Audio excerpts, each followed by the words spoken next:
Bonjour et bienvenue sur Amela, le podcast pour les mompreneurs qui veulent rester au top de leur forme tout en ayant une entreprise prospère et être à fond dans leur rôle de maman. Je m'appelle Mélissa et à part pour les jobs étudiants, j'ai toujours été à mon compte. Les difficultés ont pointé le bout de leur nez avec l'arrivée de mes enfants, que j'avais tant voulu et qui ont chamboulé mes nuits et mon emploi du temps. Je suis persuadée que tout peut s'accorder sans sacrifier sa santé, son business ou sa vie de famille. Du coup, je vous partage les astuces que j'ai pu mettre en place tout au long de ce parcours. Si vous souhaitez en savoir plus, rendez-vous dans la description de ce podcast et bonne écoute! Bonjour et bienvenue dans ce nouvel épisode un peu particulier parce qu'en fait je vais vous parler du livre que j'ai écrit et du message que je voulais vous faire passer, que j'avais envie de partager en fait avec les gens et qui est en rapport justement avec notre vie de mère, d'entrepreneur mais surtout de femme en premier. Et en fait c'était vraiment un message sur les croyances qu'on peut avoir quand on souhaite atteindre un projet. Et les stéréotypes, les attentes sociales et toute l'identité toute l'image qu'on peut avoir en fait des mères entrepreneurs et des mères, de la femme en général, mais là je vais vraiment faire le parallèle avec les sujets qu'on aborde dans le podcast et vraiment pour avoir la chance en fait de pouvoir plutôt renforcer ses croyances positives, d'apprendre la persévérance et le dépassement des obstacles. Et du coup, mon livre qui s'appelle Les voleuses de pouvoir, que vous pouvez retrouver sur Amazon, parle en fait d'une femme qui vraiment va faire bouger les choses dans sa famille et qui va vraiment être différente et qui va amener aussi une nouvelle ère. Et comment des fois ça peut ne pas être facile de faire les choses différemment de ce que la société, notre entourage peut nous montrer. Alors qu'en fait, c'est un peu le défi de tout le monde parce qu'on a tous notre pierre à apporter. Et mais en tout cas, j'ai voulu romancer cette histoire et voir les défis qu'on peut avoir entre femmes. Donc du coup, la première chose que j'aborde dans ce livre, c'est les stéréotypes qu'on peut avoir. C'est-à-dire que principalement pour l'image d'une femme, comment je trouve que on a des attentes, peut-être même au niveau des hommes, mais je vais me concentrer sur ce que je connais le plus. Et je trouve qu'il y a une pression en fait faite au niveau des femmes de ce qu'on devrait être, alors qu'en fait de tout temps, les femmes ont été fortes, ont été précurseurs à l'initiative de beaucoup de changements dans notre société. Et je trouve qu'on ne la respecte pas assez, qu'on l'aime pas assez, qu'encore il y a une insécurité qu'il peut avoir en tant que femme aujourd'hui. Et du coup, c'est ce que j'aborde dans le livre, les attentes sociales qu'on peut avoir et que si on veut rester un peu proche de notre famille, de nos amis, là où on a vécu, des fois ça demande un peu de casser certaines choses. Et notamment au niveau de nos aspirations professionnelles, je trouve que y a toujours des gens de toute façon pour vous dire que c'est jamais bien quand on reste avec les enfants. J'ai déjà entendu oui mais on s'est battu pour être libre. Ouais mais en fait on s'est battu oui pour être libre justement.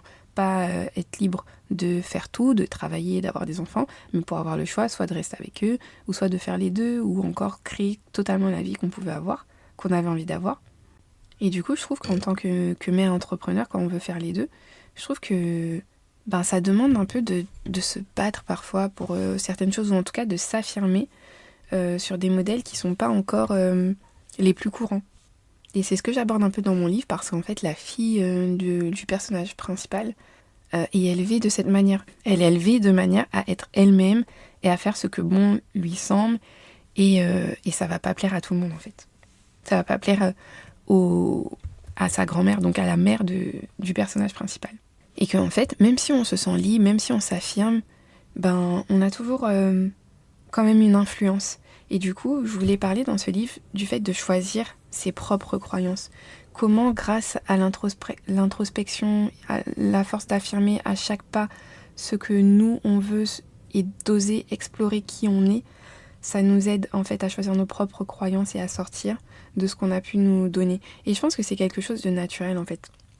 Je regardais un épisode de Boons, je sais pas si vous connaissez, mais en tout cas, où à un moment... Elle aime bien expliquer les choses d'une manière assez rationnelle.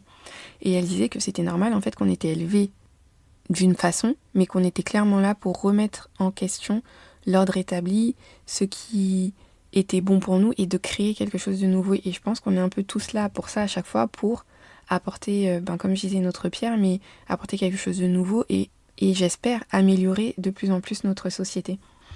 Et en fait, il y a un moment où, comme notre environnement nous influence, l'environnement dans lequel on a grandi dans un premier temps, mais c'est pour ça qu'après, quand on est adulte, c'est super important de choisir qui on a envie de garder avec nous, qu'est-ce qu'on a envie de créer vraiment, et de choisir vraiment nos amis et les personnes de notre famille avec qui on va rester le plus en lien, parce que clairement, on est la somme des 5 personnes qu'on côtoie le plus.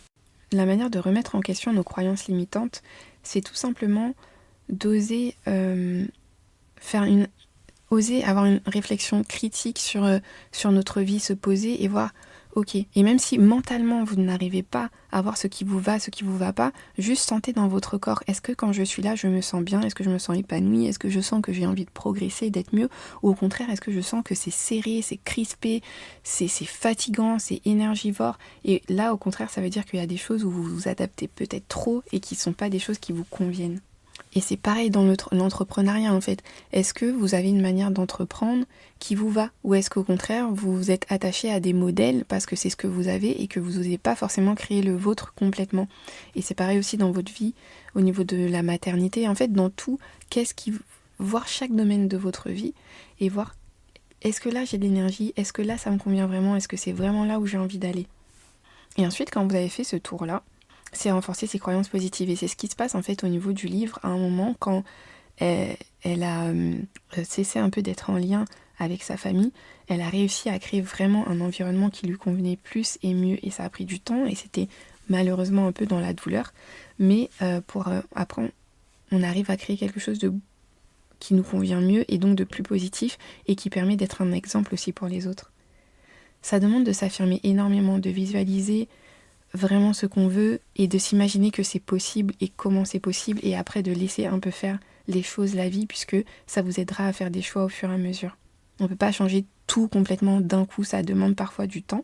Des fois ça peut être très rapide et des fois ça peut prendre un peu de temps. Et du coup, apprendre à forger son identité de mère entrepreneur, c'est intégrer aussi chaque partie de nous, c'est d'arrêter de différencier justement. C'est ce qu'on fait pour essayer de s'expliquer, pour se comprendre qu'il y a notre partie mère, notre partie entrepreneur, notre partie femme, notre partie épouse, notre partie qu'importe, amie et tout ça. Mais en fait, c'est réussir à intégrer tous nos rôles en une seule personne pour qu'on soit cohérente aussi dans chaque chose qu'on va faire et arrêter de séparer tout. Et que notre vie professionnelle soit au service de notre vie personnelle et vice-versa.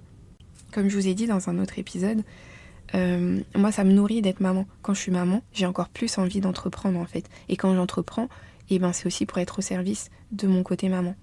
Et ça va demander de persévérer et de dépasser certains obstacles. Parce qu'en fait, il y a des choses qu'on met en place qui sont nouvelles parce qu'il y a des personnes des fois qui nous montrent la voie, mais c'est pas totalement celle qu'on a envie de suivre, ce sont des bribes parce que c'est de prendre à chaque fois des inspirations, mais pour créer complètement ce que nous on veut et ce qui est bon pour nous. Et c'est dans ce livre, c'est vraiment ce que je voulais faire ressortir, d'être nous-mêmes en fait, et de créer notre réalité, de créer notre vie.